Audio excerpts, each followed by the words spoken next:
In 1974, a psychologist named Richard Thaler ran a simple experiment.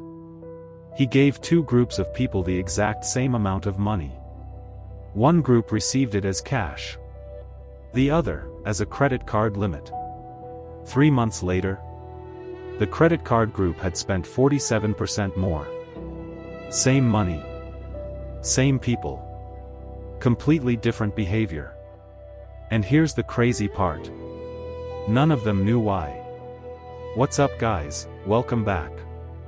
Today, we're going somewhere most finance channels are too scared to go. We're not talking about budgeting apps. We're not talking about cutting your Starbucks. We're talking about something much deeper. The psychological systems that banks have spent billions of dollars designing, specifically to make sure that no matter how hard you work, no matter how much you earn, you stay exactly where you are. And the scariest part? It's not some conspiracy theory. It's not a secret meeting in a dark room. It's science. It's behavioral economics. It's neuroscience. And it's being used against you, right now, every single day. So today, we're pulling back the curtain. Let's get into it. Here's something your bank definitely doesn't want you to know. Spending money hurts. No, seriously, scientists at Carnegie Mellon University actually put people in brain scanners and watched what happened when they made purchases. Every time someone spent money, their brain lit up in the same region that processes physical pain. They literally called it the pain of paying. Now here's the problem. Banks figured this out decades ago. And their entire business model, credit cards, tap to pay, Apple Pay, buy now pay later. Every single one of these innovations has one primary purpose: to remove the pain of paying. Think about it. When you hand over a $20 bill, you feel it leave your hand. You see your wallet get lighter. Your brain registers loss. But when you tap your phone, nothing. 0 pain. 1 second. Done. A 2016 MIT study found that people using credit cards were willing to pay up to 83% more for the exact same item compared to paying with cash. 83%. That's not a rounding error. That's not a coincidence. That's a feature, designed, tested, and perfected, by some of the most sophisticated behavioral scientists on the planet. And they're working for your bank. Not for you. Okay, so let's talk about the most elegant financial trap ever created. The minimum payment. Imagine you have a $5,000 credit card balance. Your interest rate is 24%, which is actually below average right now. Your bank sends you a statement. And at the bottom, in nice clean numbers, it says, minimum payment due, $100. That feels totally manageable, right?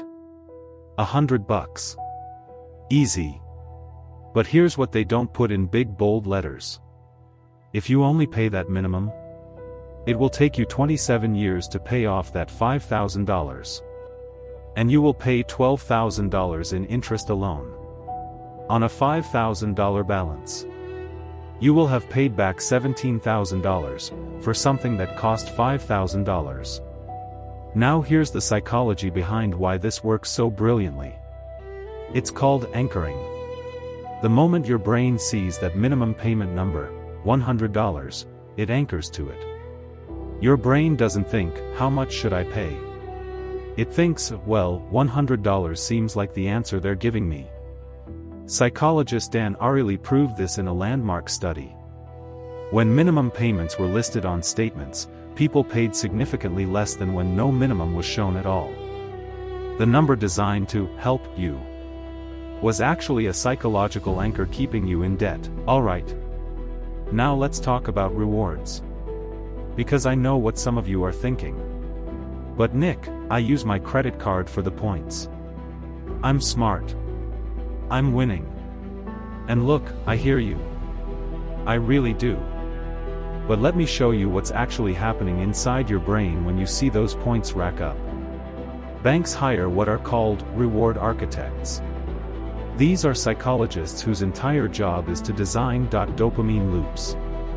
The same dopamine system that makes social media addictive? Same system. Same science. Every time you see your cashback percent tag. Every time you get a notification that you earned miles, your brain releases a small shot of dopamine. You feel good, you feel like you're winning, and what do you do when you feel like you're winning? You spend more. Harvard Business School researchers found that reward credit card users spend an average of $2,000 more per year than non-rewards user. And here's the kicker.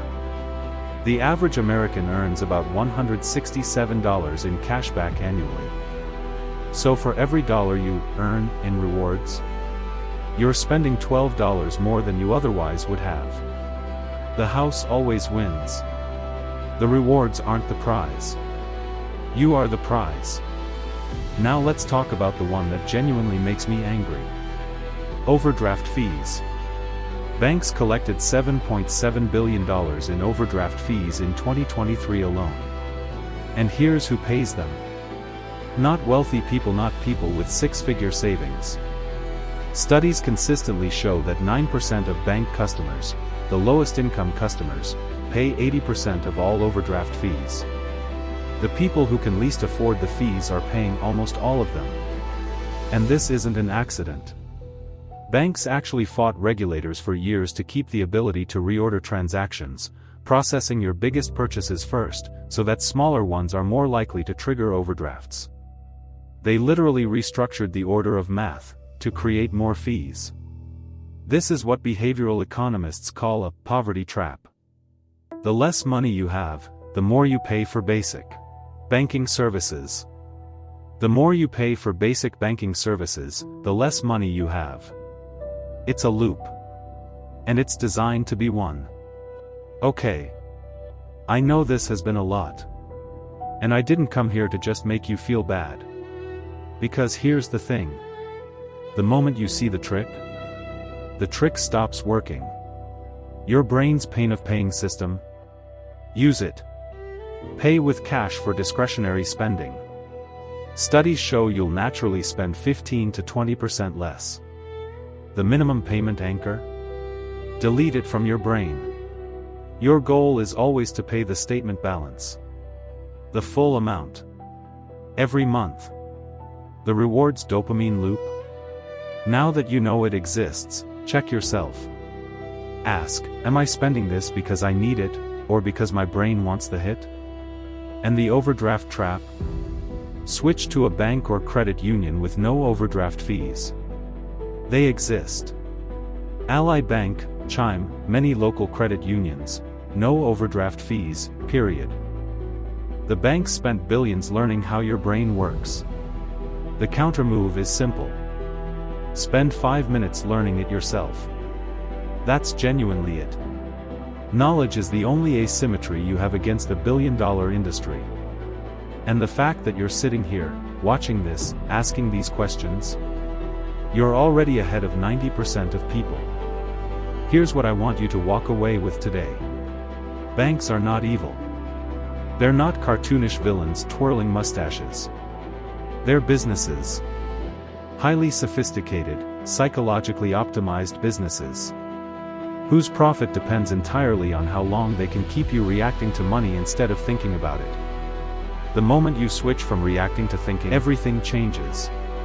$20,000 in savings changes your psychology. Paying off debt changes your options. Understanding these systems changes your entire life trajectory. And that's what this channel is about. Not hacks. Not get rich quick. Real psychology. Real systems. Real money. Now I want to ask you something genuinely. When was the last time a finance video actually made you think differently? Not just gave you a tip, but actually changed the way you see something? If this did that for you today, hit subscribe. Because next week, we're going even deeper. We're talking about the exact moment your brain stops being afraid of investing. And what happens to people's entire financial lives when that fear disappears. You do not want to miss that one. I'll see you there.